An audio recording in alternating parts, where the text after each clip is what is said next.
Мына home, news, contact, about дегендер көрініп жатады. Ооба. Так, бұл эми кандай жасайбыз? Буну мышка менен барганда монтип өзүнчө мындай кандай десем, прозрачный болуп же болбосо колдонуучунун клиенттин көңүлүн бара тургандай бир эффекттер менен чыгып атат да. Буну кандай кылабыз? Биринчи 4 бир текст жасайбыз. Ал текстке дизайн беребиз. Ушул дизайнды үстүгө каратып, андан кийин баракчанын башыга коебуз. Аны бул жактан жазабыз эми. Кандай кылабыз? Так, өчүрөйүн. Ал дизайн бул жакта.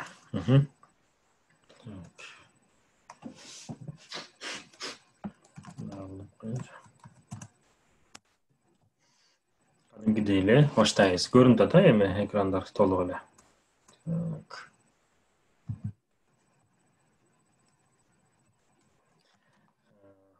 Жанагы эле скелеттерди жазып алайлы бат-бат. Head. Андан кийин head'ти жабам. Андан кийин body. Бул кичинекей көрүнгөнмөн аябай маанилүү немелер, эффекттер буларчы. Жеңил эле оңойчулук менен жасалып калбайт. Бирок бир аз эле көңүл бурсак, жасап алсак болот. Так, бул жакка body'ни жазабыз. И body'ни жабабыз. Негизинен ушул эле жетиштүү бизге. Title койбогондон кийин title жазбай эле турсак да болот. Түшүнүктүүбү? Так, эмне кылабыз бул жакка? Бул жакка 4 бизге тема керек, яны home, жаңылыктар, контакт жана главный и у нас деген сыяктуу. Ал үчүн мен бул жактан сиздерге бир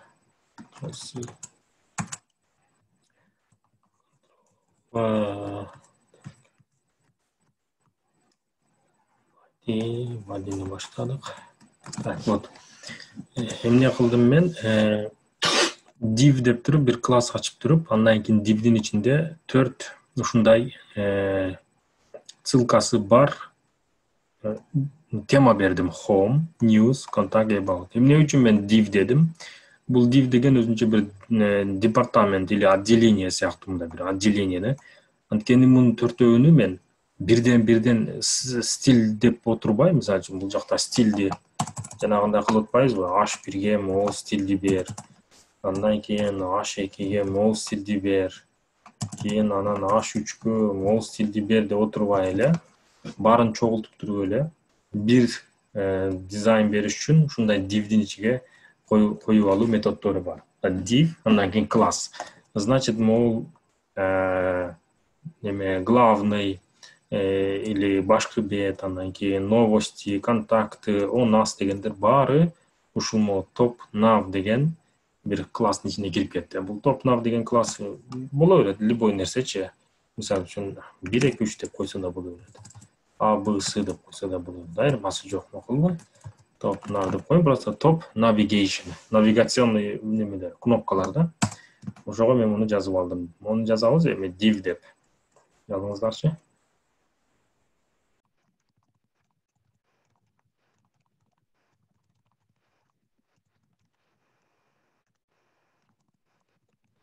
Oldu.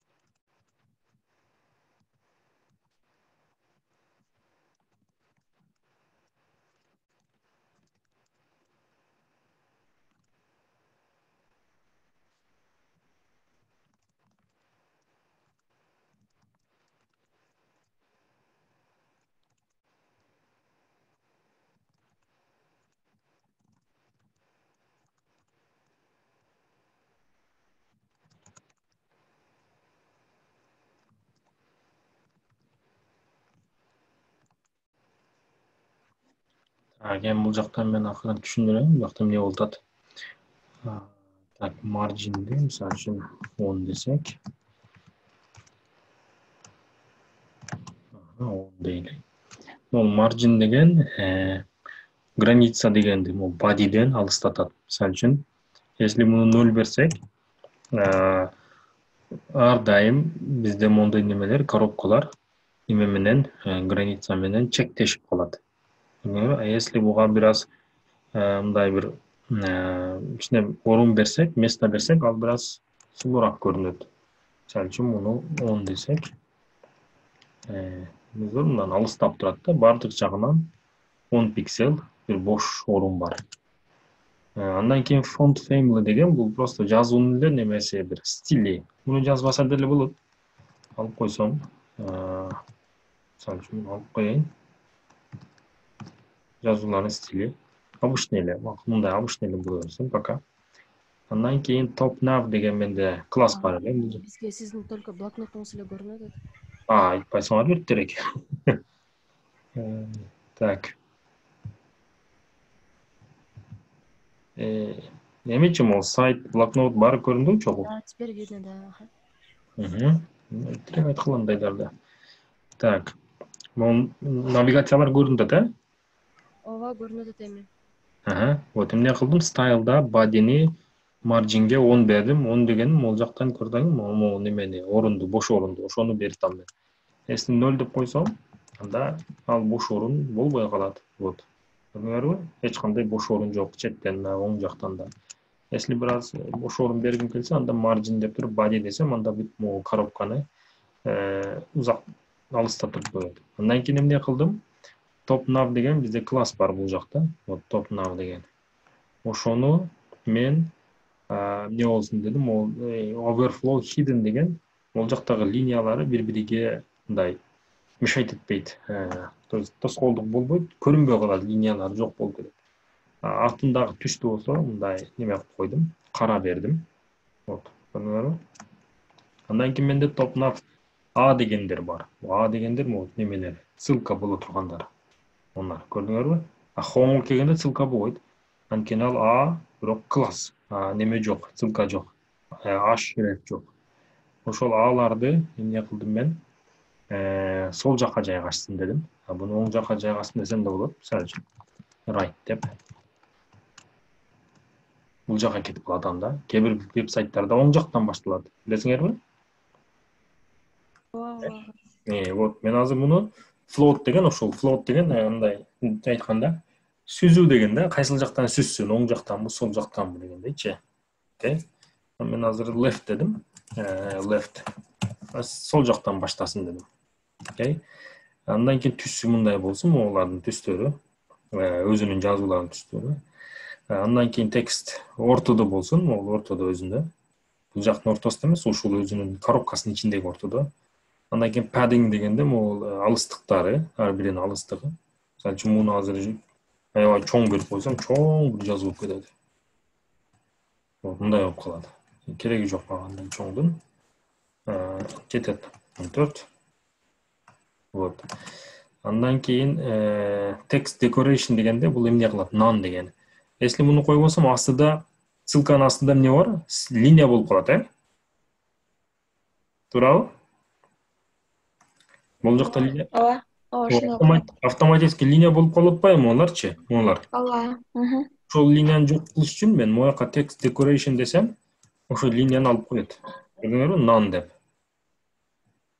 Андан кийин font size, могул неменин жазууларынын сайздары.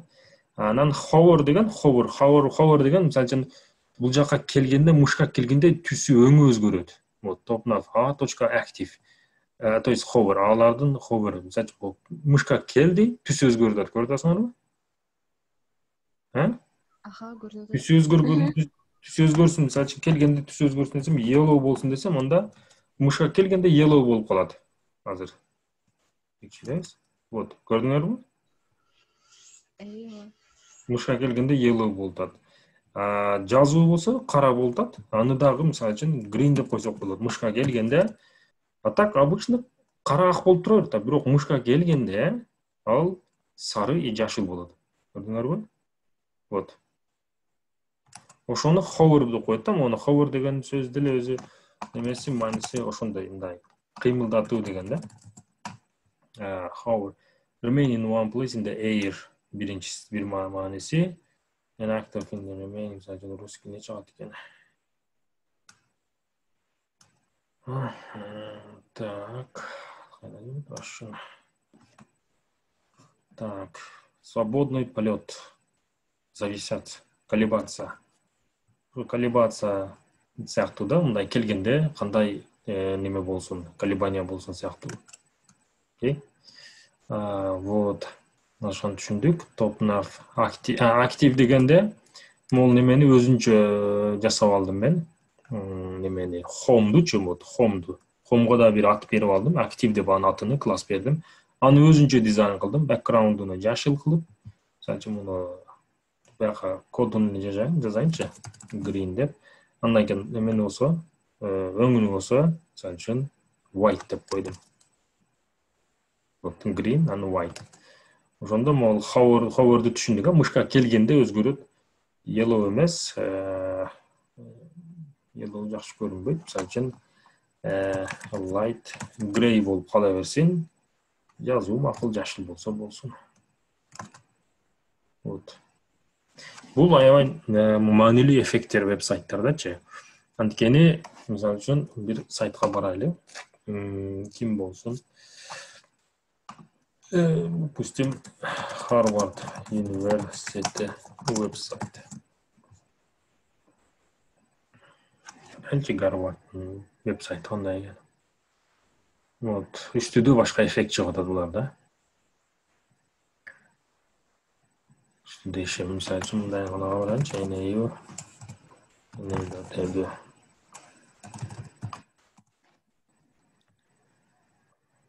башка веб-сайт кандай чыгат экен.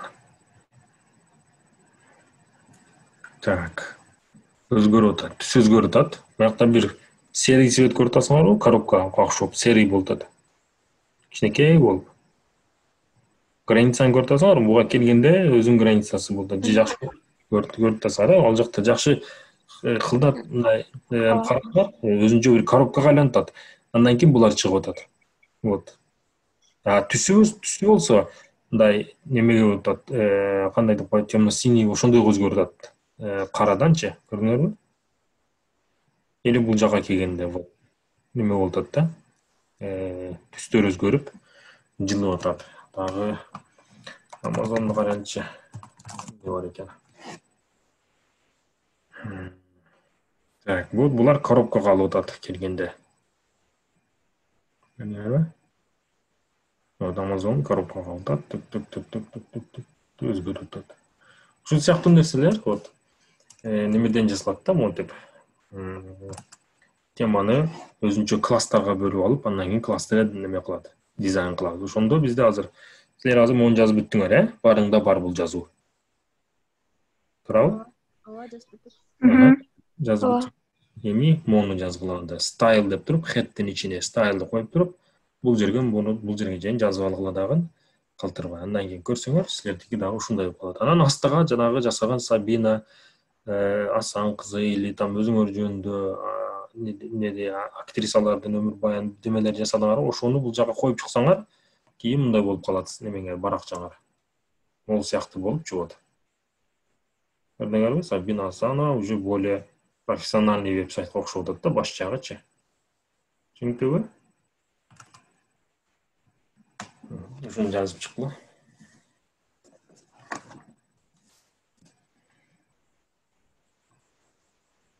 Ол Анжелина Жоли ким жөнөттү бизге? Так, параграфты да силер центрге алып салатсыңар да, параграфты центрге албагыла. Так, кодуну көрөйүнчү азыр. Так, style да. Image макул, height. Окей, border collapse, таблицалар окей. Параграфты алып салгыла тиги H1, H2, P деген жерден P-ны алып салгыла, H1 менен H2 калса жетет. Параграфты да ортого алып салат. P-ны койбой эле койгон. Калганы болот туура. Так, мону жазгыла, андан кийин ошол немеңерге навигационный өзүңөрдүн бир немеңер пайда болот да, навигационный бир белги, бурч веб-сайтыңарда. Так, ким бул XX Temptation, Hip Hop деп булар ким жөнөттү азыр бизге?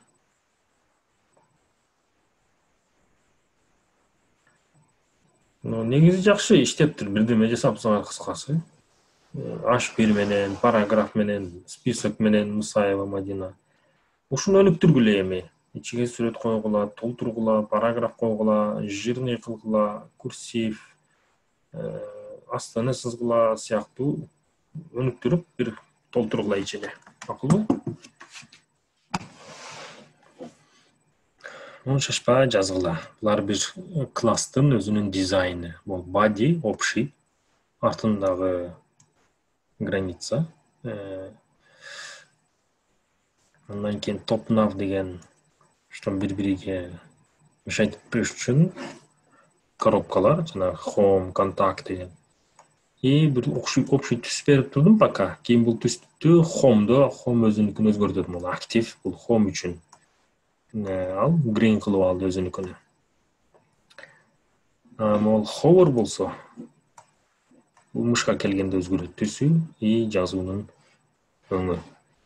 A болсо top nav, A деген сол жактан баштасын. Алардын баары түсү мындай болсун, жазуулар ортодо турсун. Чоңдугу коробканын ичиндеги канча алыста болсун жазуулар коробкадан. Андан кийин астындагы линияны өчүрүп салдым и фонтунун сайзы. Фонт сайзы мисалы үчүн 27 кылсам деле болот. Көрөбүз 27 эмне болот экен. Мындай чоң болуп кетет, анча болбой калат. 17ге калдырып кое керек эле. Ушул жерини жазып алгыла.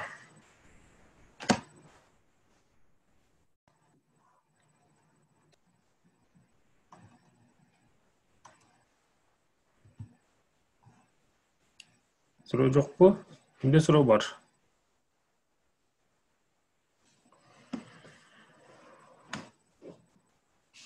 Так, суроо жок болсо анда могу чаттагы кодду алып үйдөн дагы текшергиле. Эртеңки сабакка чейин аман болойлук, жакшы калыңыздар. Көрүшкөнчө.